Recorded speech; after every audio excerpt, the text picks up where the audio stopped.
but yeah, I'll tell you a quick story. So 2008, during the financial crisis, and it was a messy year.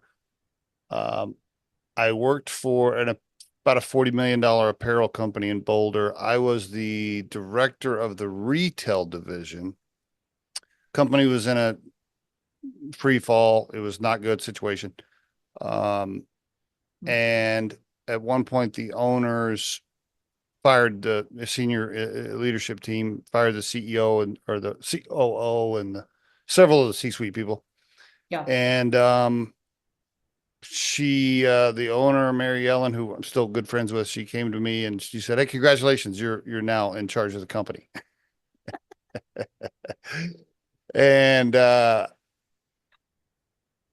remember thinking, wow, okay, I'm in charge of everybody now.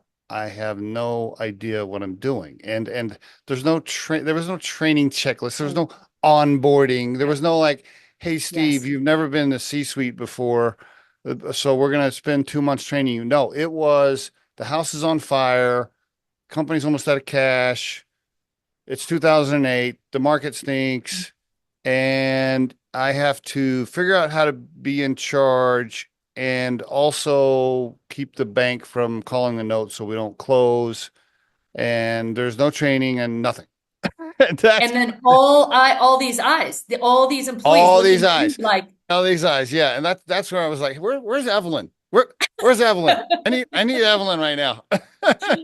I mean, and think about how many times we do that to big leaders, All the right? Now, time. That all was the my time. that was where I was going Yes. to go. You hear this like GE, we'll use the Jack Welch thing, right? Like, oh, Yeah. GE had this great leadership training program and they spend all this time mentoring and getting the person ready for the next level, blah, blah, blah. Guess what? Like, that is such a tiny percentage of what actually happens Oh, because if most small to medium-sized businesses, there's yes. none of that. None of that. Literally. Yes. It's Yes. more like, Yes. Hey, John, Sally quit. Congratulations, you're the new COO. That's how it goes. Yeah. That's it. Totally. And probably, Steve, I mean, you tell me how accurate this is, but you rallied. Like you read the books, you called a couple friends, Tried you as figured it much as out, possible. and you Yep. called your mentor, you did all the things, but you Cried at night, sweat in the cried middle at of the night, night, lots of bourbon, lots of lots of beer, like bourbon, I mean, all of it. all Yeah, you know, all of it. all All that. of it. And but even then, so even when you have a leader who can literally figure all that out, it is lonely at the top. Oh my Like gosh, yes. Oh, it totally. is so, so even after you'd figured all that out and was like literally took your first deep breath, like whatever, a year later after that, Yeah, you is still calling a coach or having an executive coach, a physical trainer, a trainer at the gym, like whatever, yeah, somebody who you yeah. can pay to say, you're going to be my accountability partner. You're going to be the person I dump my bucket to in a very safe environment. You're going to be the person who I'm going to bounce ideas off of, a business coach. Like, I mean, lots of opportunities, but it's just lonely at the top. Critical. I was never that clear until I got into this role, how lonely it is at the top for these And I big think, leaders. and I think most people listening to this episode have no idea how lonely it could be and the amount of stress involved. And unless Yes. I mean, you can read all the books you want, but until you're the CEO or the president of a company and you got 200 employees watching every single move you make, um, until you've actually lived it, like it's hard Yeah. to really Yes. understand. And Yeah. my second after the apparel company, I was the president of a furniture company in Maryland, and Okay.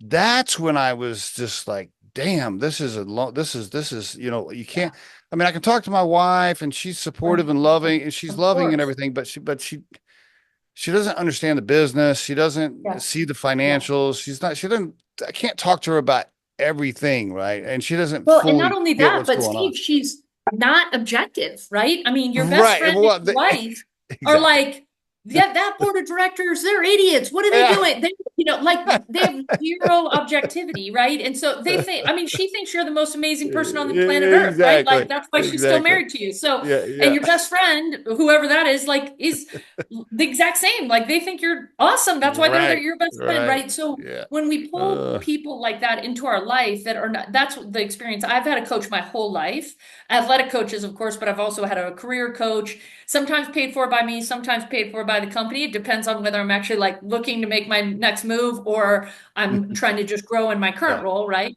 Yeah. But I mean, just the ability to call somebody after I ran Oh, it's a one. thousand Yes. So layoff or awesome. whatever, and yeah, just I'm a Yep. mess, like crying or Yep. screaming or whatever, just how do I dump my bucket and then move quickly from that to solutioning and to ideation and to, like how do I have somebody who's not going to tell me I'm awesome all the time, not going to tell, I mean, just how am I going Exactly. to speak some truth into my life, but also do that as my partner?